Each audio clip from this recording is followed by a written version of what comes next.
Hello, my angels. This is your girl Sim back with another episode of the Sim Squad. Hi. Now, today I have another haul for you.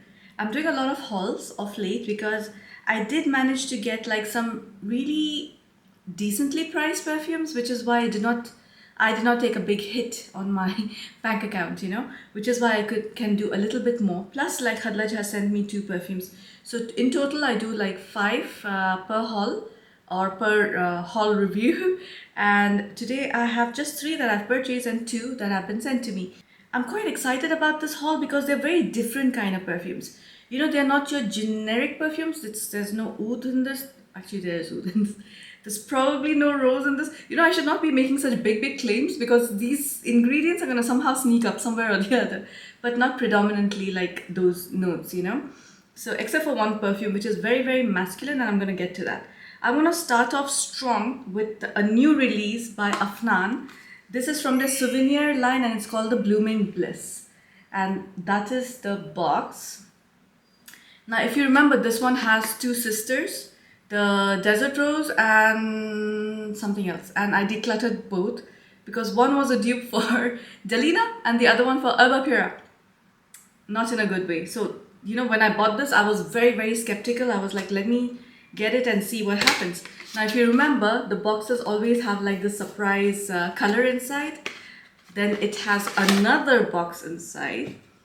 And let me show it to you. So to give it as a gift to somebody, it's like stunning, right? And then when you open it, there's no bottle inside, but I'll put it for you guys. That's how the bottle is. Try never to pick it up like that because this cap comes off very easily. I've said this about the other 2 as well. This is the bottle. I mean, oh, the other 2 were also like brilliant. The bottles were like really beautiful, which is why I always say that Afnan has one of the best packaging out of all the Middle Eastern brands. They always come up with something really unique, and I really like the fact that this is a black and red bottle. Looks very goth. So you would expect that this perfume would be a very goth perfume. Like definitely, I mean, it has roses on top. It has the word Blooming Bliss. So definitely has to be like a big personality floral perfume. It's not. Middle Eastern perfume brands are very good at like confusing you with the names and everything. Like Blooming Bliss. Immediately I was like, oh, this is gonna be rose with some jasmine and some like like flowers here and there, maybe like a little bit of vanilla since it's like trending right now. I was so wrong. So Blooming Bliss is a dupe for Vanilla Powder by Matier Premier. Matier Premier or Matier Premier. It's Matier Premier, I think. I haven't tried this perfume. I know it's a viral perfume. Everybody loves it. It's a niche brand. Expensive. I haven't tried it. I've never seen it in UAE. I'm gonna try and see if I can get a sample of this. So far from all the sample shops, I haven't seen it and I haven't got it. So I can't compare it side by side, but the notes listed are exactly the same. So the top notes are vanilla, middle notes of coconut, Palo Santo and caramel. Please don't get scared of the Palo Santo. And the base notes are white musk and sandalwood. So we have absolutely no blooming anything in this. Vanilla, coconut, Palo Santo, caramel, white musk and sandalwood. So okay, so when I bought this perfume, I did not bother reading the notes because obviously when I'm reviewing these new perfumes for you, I am literally reviewing it because I want to review it for you guys. I'm sure like you were like excited about this perfume and I didn't bother seeing the notes. I did not see like what it was compared to and everything. This got me interested in the original. I'm going to smell the original. And guys, if this is exactly like that, you need to get this one. Anyhow, you need to get this one. It is so different. Now, it kind of reminds me of some old school perfume. Not old school, yani vintage. It's reminding me of something. And I just cannot put a finger on it. Like initially, I thought, does it remind me of Zenobia by Tomavici? But then I compared them side by side. The fruitiness is not there. Zenobia is like quite fruity. This one is not, right? Zenobia is equal parts of fruits and florals. This has neither of this. So now if you say like See, does it smell like these notes? Yes, it does. It smells like definitely vanilla coconut in the beginning. You get Palo Santo, but it's so mild. It's so like gently there. It's like actually taking a stick of Palo Santo and not burning it, if that makes sense. Like it's like you holding the Palo Santo stick to your nose. Have you ever smelled that? It's like divine, right? And it's reminding me of literally as if I'm holding a Palo Santo stick to my nose. It does have the caramel, white musk, and sandalwood in the form of a creaminess, but predominantly this is vanilla, your Palo Santo, and coconut. But they're blended so well that you can't like individually pick them up like unless you're trying to. I hope that makes sense, right? Just smells so beautiful. For sure, it's like you're going to pick it up and wear it a lot. It's not something that you would wear occasionally or think of picking up occasionally. It's a very easy like and a very I don't want to call it generic because it's definitely not generic. It's just a very likable perfume. But if you're thinking it's going to be something ultra special and it's going to smell very different, something you've never smelled before, it's not. But again, underlining this, it does not smell generic. So I like this so much, kind of like, like obsessing over it because I have been spraying it. I received this like 3-4 days ago, and the good part is that it came macerated. It smells like, I hope it smells exactly how it's supposed to, because I wouldn't want this to change because it's smelling so good. It's very linear as well, right? So it's not changing.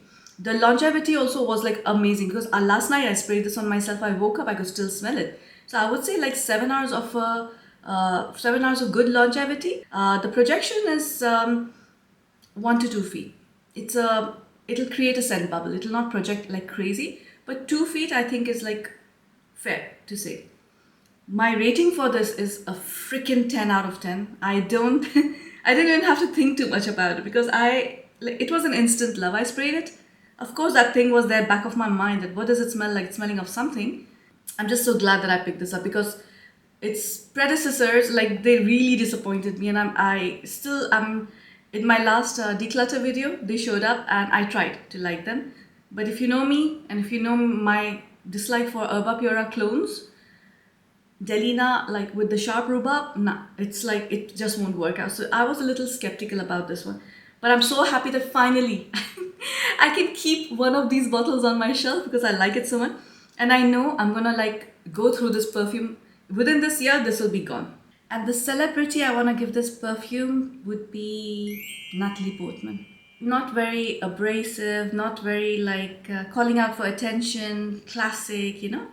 I'm gonna do Khadlaj perfumes the last because they're really strong and I don't want to like blind my nose right now. Let me go with this one. Actually, I should have started with this one because this is a molecular perfume. This is the Soothing Zephyr by Paris Corner. That's the box. Production date is 03/2024.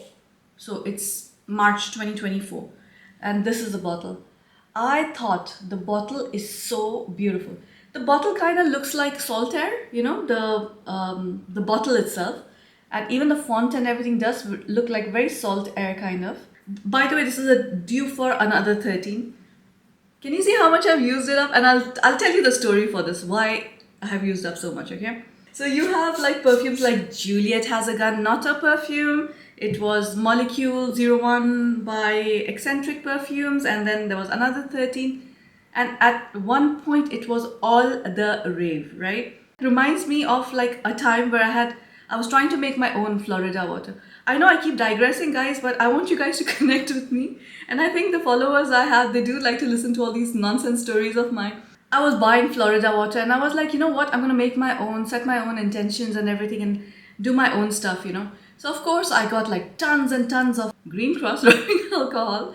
Got all the ingredients that I wanted to use, and then of course I made it. But while making it, I spilled like a whole bunch of like, it burnt my nose, my eyes, my ears, all my senses went like. The initial spray of this perfume is like that rubbing alcohol. If you know the perfume, if the smell of that Green Cross rubbing alcohol, it's sweet but very, very alcoholic, right? And initially it smells like that.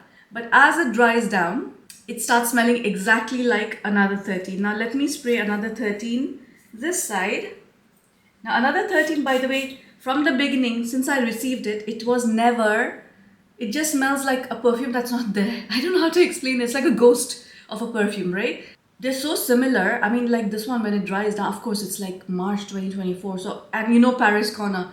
So, while it smells identical, the another 13, it'll still give you a perfuminess, but without being a statement.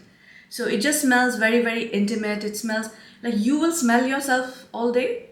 Maybe other people will smell you if they come like this close to your face, you know, like they can smell you.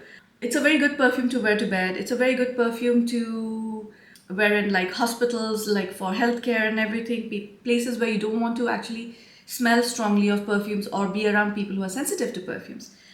However, I was never fond of Another 30, and the reason why I finished so much of it is because I can't smell it. I can smell it, but it's not enough. So I would like, initially, I wasn't like, when I was not into perfumes, I was spraying this like crazy. I was like, at least if I spray a lot, I will smell of it. The thing is, my husband, when he wears it, Ali, when he wears it, it smells different and stronger and more masculine. So that's another thing about molecular perfumes. It'll smell different on everybody's skin, right? Why? It's because of an ingredient called, it's called Super E ISO. What is it called? One sec, yeah. ISO E Super, yeah. So that's like a ingredient that they've created that actually changes. It's supposed to actually make a perfume last longer or stay like very constant and grounded in the background. But people started like making these freaking molecular perfumes. Sorry, I just don't. I don't like the idea. Why? Okay, fine.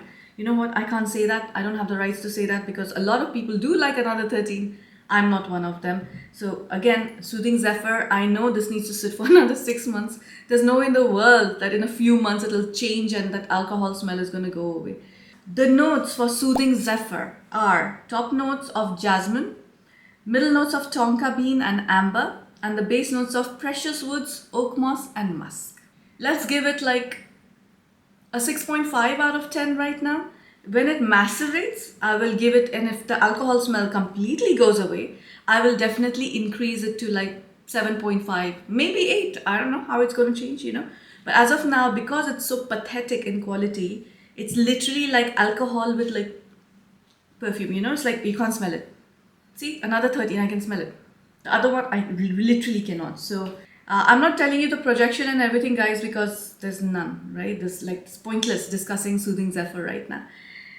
The celebrity I thought of because I've been watching House of the Dragon is Fia. I hope I'm getting her name right. It's Fia Saban, yeah.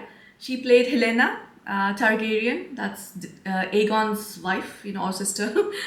Don't even get me started. So yeah, that's the person that came in mind. By the way, I've not told you the prices. So the Soothing Zephyr, I got it for 20 bucks. I'm sure you're not gonna get it for 20 bucks because I know all these like perfumes are like super expensive elsewhere. We have another one from Paris Corner and it's from their autobiography collection, and this is the Salty Breeze. This is the packaging, very basic. But the bottle, I really like, it's so heavy. Did you feel that? Yeah, I shouldn't do that, you know, it's so scary. But it's a very heavy bottle. The base is like really, really, and the perfume itself, I'm pretty sure it's not 100 ml. So it's 65 ml. And the production date for this is 10/23. So okay, it's last year in October. What does this guy smell like? Okay, so it smells like Joe Malone's Wood Sage and Sea Salt. It's supposed to be a dupe for that. Now I have smelled Wood Sage and Sea Salt many times. Have you noticed ever me mentioning any Joe Malone except for Mir and Tonka? I need to get that perfume. I can't wait to get that perfume, but it's very expensive right now, so you know. Now this perfume, it's nice. It smells like a spa. It smells like you went to Finland or Norway or somewhere, actually Norway probably. And you know, they show you, you know, you watch on Instagram where they have these spas where they get like these nice massages and they go in the sauna and then they come out and jump into the ice cold sea. Ice everywhere, they jump in the sea. Or they take a dip in ice bath and then they come out and your skin is like red. Okay, that was such a bad picture I painted. But think of like you had a nice spa, you have all those oils on yourself, and then you dipped yourself in cold seawater, so it's salty and it's breezy over there. Salt breeze, that's the name. It smells exactly like that. It also has the same Play-Doh that's there in date night. So I was like, this is just a very salty version of the date night perfume. Let's say it's like 60% date night by Khadlaj. This is the same but with some salt and lemon. So the top notes for the salty breeze are top notes of sage and sea salt, heart notes of grapefruit and amberette, and the base notes of seaweed. I don't know. I can smell the sea salt and sage, but I can't really I can't tell you that it smells like grapefruit. It does have like a zesty thing in the background, but it does smell kind of like bergamot and not like grapefruit. While it smells very, very beautiful, and because I have like this strong love for date night, I do have a soft corner for this perfume, so I'm gonna be a little bit biased. I'll tell you one thing, this is not for everybody. I know there are a lot of people who do not like salty note at all, salt note. This is very salty. It literally smells like, those bath salts you get to take bath in?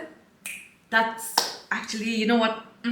Okay, scratch everything I said before. It smells like bath salts. But if the bath salt had it was sage scented, with some zesty notes. And I know that's I'll put a picture over here. I have one which is like a cheap brand, right? But I used to soak myself once upon a time every single day. And that was the only one I could afford. I'll put that brand name over here because it's a very difficult name to pronounce. And it smells kind of like that. To me, I can wear this in spring, summer. I do quite like the scent, But again, I'm telling you, I'm a little biased, yeah? Of course, it smells like date night. And then I like salty perfumes, so I don't mind this at all. And because we are in peak summer in Dubai, where it's over 50 degrees centigrade, and people who say, why centigrade, blah, blah, blah, why not? 0 degrees is freezing temperature, 100 degrees is boiling.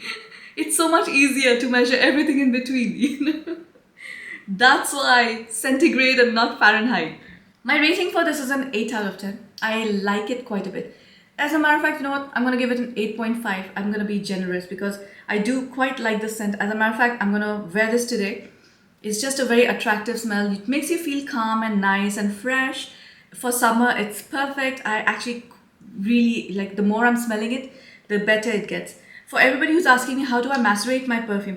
So when you first open a perfume, right, and the first few sprays that you spray, the more you use, it creates air inside, Now this is my theorem.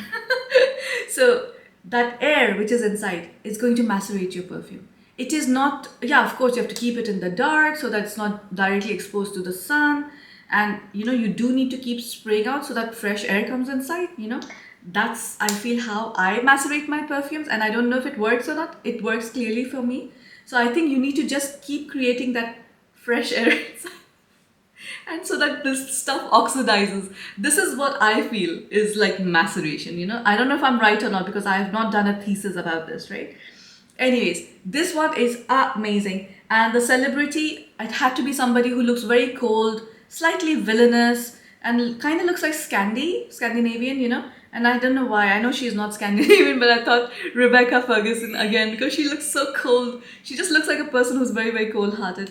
So yeah, that's like it very, very much. 8.5. I'm getting very tempted to give it 9, but you know what? I know generally it would be 8.5 for me. I'm just fascinated by it right now. Let's start with the Khadlaj perfumes. This is the Cashmere range, and this is the Sunshine Musk.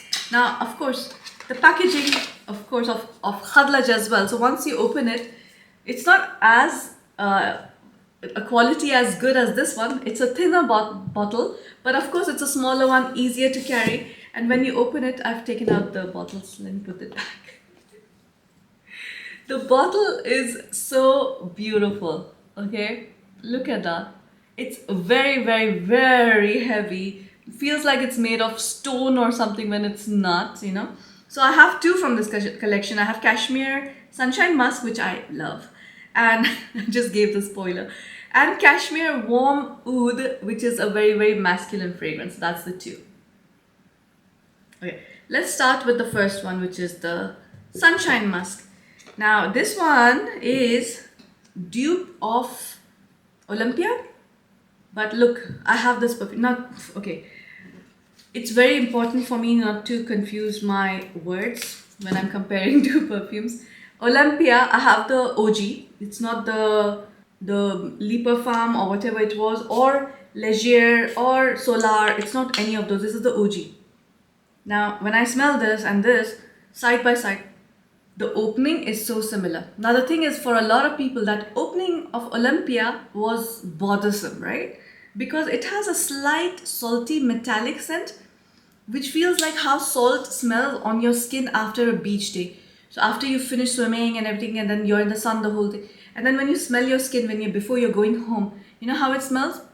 Yeah, it might not smell good to everybody. It might smell a little bit bothersome to some people.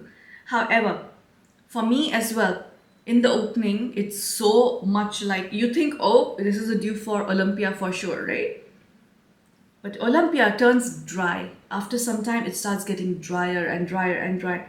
But the Sunshine Musk, it becomes juicy. So that's why these two like go in different directions. But yes, the opening and kind of like somewhere to the middle also smells like Olympia. That bothersome feeling I get in the opening goes away in a couple of seconds, which is why I've been spraying this a lot on myself. But I spray it in installments. Like I don't go and spray like 5, 6, 10 sprays on myself. Okay, not 10 sprays, but I will not spray more than 5 sprays in one go. I will let it calm down, then I'll spray more, right? The top notes are bergamot and green mandarin, middle notes of gardenia, jasmine, sunback, and orange blossom, and the base notes of musk, amberwood, sandalwood, and cashmere. Now, the gardenia, jasmine, sunback, and the orange blossom, they don't smell individualistic. It just smells like a mixture of a lot of florals. What is very, very prominent is like the opening of Olympia, which over here it says bergamot and green mandarin along with some florals. But what ultimately stays on your skin is like a floral perfume. Like literally, the only thing that's missing over here, I would say, is like coconut. And there's no coconut in this. But if there was a coconut note in this, it would become like a proper sunscreen scent, you know. So that salty solarness gives off a little metallic vibe. If you know, you know. And that's what's the part that I need to get over before I get to like the perfume. It takes only a couple of seconds to get there, but I'm just mentioning every single thing when I review a perfume, exactly how I feel, yeah? So that like initial, it's just a bother, and then it's just a confusion as well, because you know me, I don't like metallic notes at all. And then it changes and becomes this creamy, weird perfume, which is amazing. It smells salty and sweet at the same time, if that makes sense, you know? And it's weirdly addictive. Like you want to like you know, if I wear this on my skin, I'll keep like sniffing myself, which is very, very weird. But I can actually, I don't go to the beach and everything. By the way, I have a problem with touching sand. I have that, yeah, that issue of touching anything. So I keep putting lotion on myself again and again, right? I do not like seawater because that's salty. The thing when it sticks on you is like yuck, you know. So I'm not a beach person at all. Plus, I absolutely despise this, being in the sun. Okay, I can't. Okay, that's why I say I'm part vampire or something. It's like I just do not like being in the sun. I don't know why I'm saying all this, but anyhow, like, but I feel if I would ever go to the beach or have a beach day, I would wear this perfume because it would be just perfect. You know, like exaggerating that feeling. Or maybe if I go with my friends and everything, they all will be in the sea water under the sun. I would be under the umbrella and I would wear this just to, you know, impersonate being, you know, with them and everything. So I do quite like this perfume. I think it's a very, very, very attractive perfume. It's very feminine as well. I would not say it's like an alluring scent or something. It's just a very beautiful perfume and it's addictive because you feel like going back to it and smelling it again and again. I would say it's spring summer.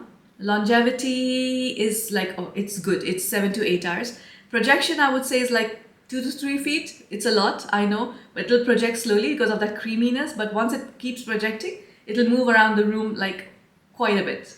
My rating for this, let's give it an 8.5 out of 10. Let's give it the same rating as Salty Breeze. You know why? Because they both are kind of like, that's cold, salty. This is warm, salty, sweet. 8.5. And there was no doubt in my mind to give this perfume to Jennifer as Aniston as Rachel. You know, I would think if Rachel would go out to the beach or something, she would wear something like this. So I'm gonna put a picture of her as Rachel, you know. So far, all the perfumes I've reviewed, they have no Middle Eastern vibe at all. It's not Middle Eastern leaning at all. But this last one that I'm gonna do It's absolutely Middle Eastern, absolutely masculine. It is not for me at all. This is cashmere warm wood. This is a masculine fragrance. Like, can you imagine keeping these two bottles like on a like tabertine or marble tray, and how pretty it would look on your vanity? Yeah. Now this guy, of course, the bottle is like amazing. Let me tell you first the notes. I'm not spraying a lot because literally you need like one spray. So this is supposed to be a dupe for Christian Dior Purple Oud. The top notes for this are white saffron, rose and pink peppercorn. Middle notes of vetiver and gaiac wood. And the base notes of oud, cashmere and sandalwood. Guys, this is like the driest of dry perfume. Think of a masculine fragrance that is dry, animalic oud with a lot of woods. It's so strong and so it's like it's like a vampire calling out to you, like like it's that gaze they do and they seduce you. It's that, but it's a very very goth, very dark, very dry, very almost smells like a person who's evil. Okay, that's not a good way of describing a perfume. It smells like a freaking billionaire who is definitely like not making money the right way, who's also a little bit villainous, but like of course he wears the best suits, is around like the most luxurious like things. His everything that he uses is like top notch, top quality. The white saffron, by the way, is like the bottom part of the saffron. You know what saffron is, right? So it's the flower, and then those thingies in the middle, the thing which carries pollen. I don't know what it's called. Those stick thingies. Stigmas? No, they're not called stigmas. Anyhow, whatever those are, those like you pluck it out of a saffron flower, and then you just take the top portion. So the stick part of it, which is at the bottom, is the white part, which is the white saffron. Then you have rose, which is there like in a very minuscule like attempting just to make like a little bit like of a rosy perfume. Pink peppercorn is like a bomb of it, right? So when you smell it, you actually feel like there's some pink peppercorn kept right in front of you and you're about to like garnish your food with it or something. And the middle notes of vetiver and gaiac would come in like super earthy, kind of sweet as well. But like the vetiver is like super dry, and of course you feel like the earthiness and the woodiness of it. Base notes of oud, cashmere and sandalwood. That's where your slight leathery. The cashmere is coming in as a little bit of a suede quality, but in the cashmere form. So it's very like mild. Oud is definitely very, very strong in this. It's predominantly an oud fragrance with like a lot of like earthy and woody notes and some bit of spices, right? But the oud is again not a barnyardy oud. It's a cold wood chip. Regardless, I think it's a brilliant perfume for a man. I would probably use this as half a spray on myself to layer over other fragrances to make them the most niche and expensive smelling. This smells like $1,000,000, okay? You will smell freaking expensive. Now, I know, you guys will be like, Simi, how are you gonna rate this? Because I don't want to like promote it to you guys because like in a way that like go buy this perfume and wear it like crazy. No, this like for me as a woman, it'll be like literally half or one spray combined with like a lot of fragrances.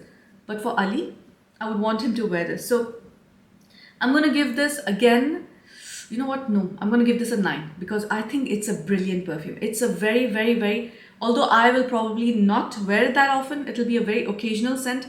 A person has to be like in a tailored suit, not suit from Sakur Brothers or one of these, please. I don't know what's in your country. I don't know why I said Sakur Brothers or something over here. Okay, I don't know if you guys know what Sakur Brothers is, but in UAE it's a brand where you can actually like buy off the shelf suits. They're not cheap, but you can actually get them fitted and stuff, right? But everybody goes and shops at Sakur Brothers over here.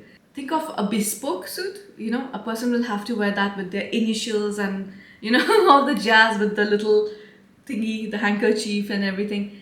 And the guy will have to be like really, really, really like dapper, well dressed and have a personality and everything. And I don't know why, immediately I thought of Theo James. I mean, come on, that dude and that gentleman, that series, I would assume he smells like this. Like, yeah, that's like the perfect example. Think of him and how you would imagine he would smell like. It also smells like a person that would actually smoke. Although this doesn't smell like cigarettes at all, but it just gives you that feeling that this is definitely a guy who smokes. The projection, is like 4 to 5 feet. I'm not kidding. Like you spray this, it's gonna travel everywhere.